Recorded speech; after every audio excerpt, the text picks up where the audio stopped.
Alors que la guerre des clones venait d'éclater entre la République et les séparatistes, les deux factions rivales semblaient être dans une impasse. Cependant, un mois après le début de la guerre, les séparatistes du comte Dooku attaquèrent le monde distant de Renvar avec une immense armée. Un choix assez surprenant de leur part. En effet, Renvar n'était pas en apparence un monde d'une importance stratégique cruciale.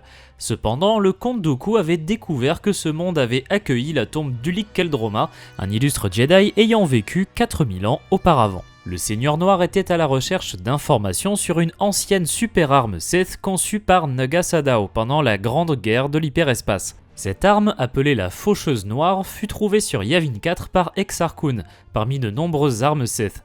Cette découverte lança une campagne d'Exar Kun suivie par son apprenti Ulic Qel-Droma 3996 ans avant la bataille de Yavin. Une campagne qui se conclut par une bataille sur la planète Soul avec la destruction de la faucheuse de la main de Qel-Droma, qui était finalement revenue du côté lumineux de la Force. La faucheuse fut donc détruite, la République et les Jedi s'efforçant de cacher ses composants dans toute la galaxie. La source du pouvoir de cette arme, le moissonneur de force, fut cachée sur le monde des charges de Raxus Prime.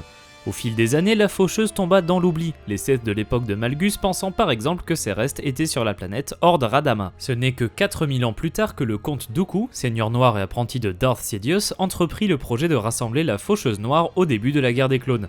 Le moissonneur fut retrouvé sur Raxus Prime au terme d'une bataille menée par Sidon Prax, nouveau lieutenant au service de Dooku. Cette partie de l'arme fut par la suite utilisée sur Alaris Prime, lune de Kashyyyk, Mon Calamari, Agamar ou encore Bakura, tuant de très nombreuses victimes afin d'alimenter le moissonneur de force. Une nouvelle bataille pour reprendre Renvar fut d'une importance capitale pour la République.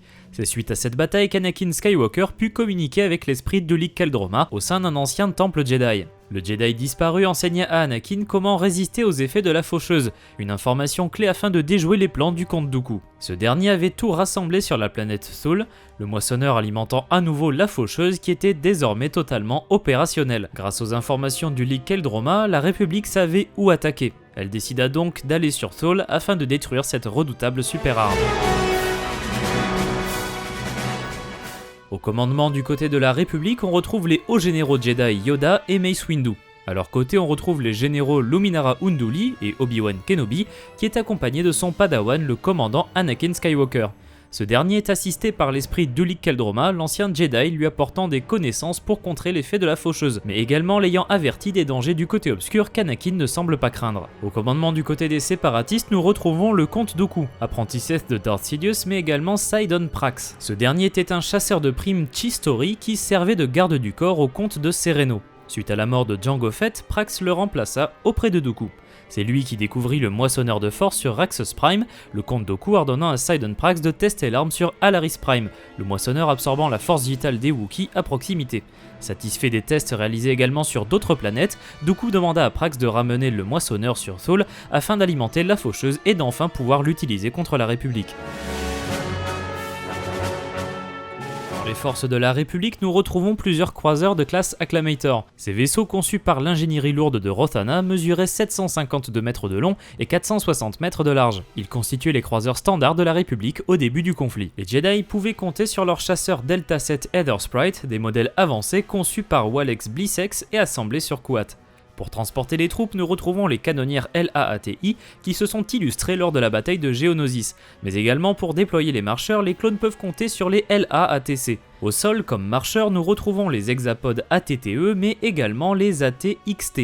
Ces marcheurs expérimentaux étaient des prédécesseurs des modèles ATRT de la République, mais également des ATST de l'Empire.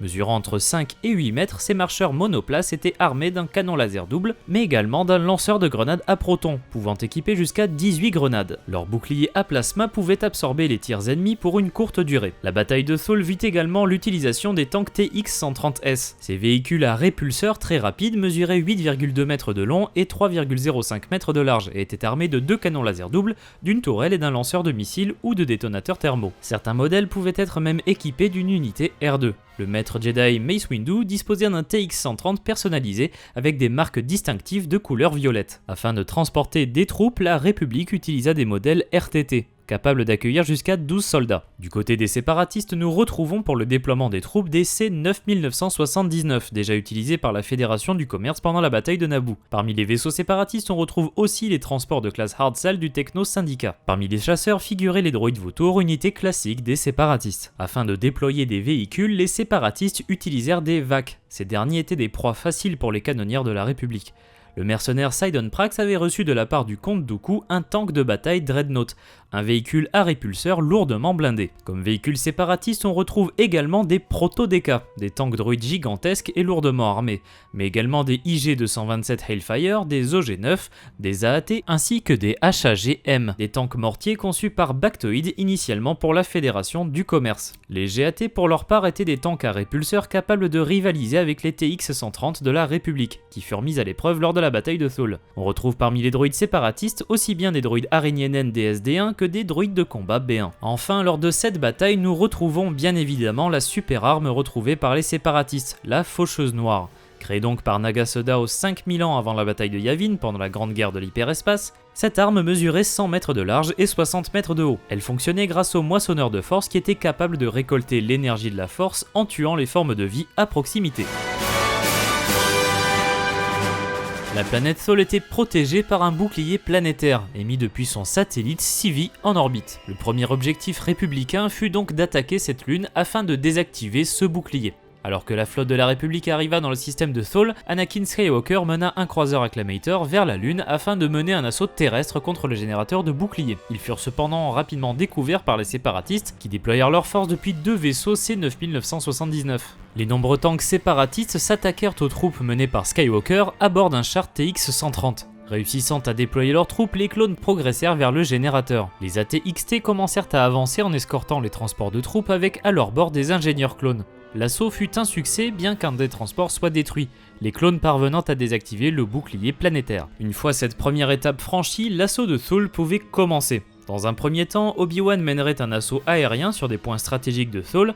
Ensuite, Mace Windu et Luminara Unduli commanderaient un assaut terrestre sur la capitale Kessiak, un ancien bastion des Sith. Et une fois que la cité serait prise, Skywalker aurait la charge d'attaquer le temple Sith derrière la ville et de détruire la faucheuse avant son activation. Avec une canonnière LAATI, Obi-Wan Kenobi mena donc l'assaut pour éliminer les défenses anti-aériennes et les droïdes séparatistes sur Thule. Ensuite, Mace Windu débarqua avec des troupes et des équipements lourds. Des ingénieurs clones furent chargés de désactiver les boucliers des fermes énergétiques alimentant le centre de commandement séparatiste, alors que Kenobi s'assurait de les couvrir. Privé de leurs fermes énergétiques et donc sans énergie, le centre de commandement séparatiste fut facilement pris d'assaut et détruit, désorganisant les forces séparatistes sur la planète. Cette désorganisation des troupes droïdes fut l'occasion de lancer l'assaut terrestre avec des marcheurs ATTE et AT-XT. Afin de priver les séparatistes de leur avantage aérien, les AT-XT s'attaquèrent rapidement aux hangars de chasseurs droïdes. Les chars TX-130 et les ATTE furent ensuite utilisés pour attaquer les fonderies de droïdes qui continuaient de produire des chars. Les TX-130 servant d'escorte aux ATTE dont l'artillerie lourde finit par détruire les usines. En arrivant très proche de Kessiak, l'ancien bastion 7 était gardé par deux immenses proto-DK. Les rapides et agiles TX-130 parvinrent à détruire ces deux véhicules, les forces clones arrivant face à la ville de Kessiak. Alors que des renforts menés par Yoda arrivaient, Sidon Prax arriva lui aussi dans son tank Dreadnought.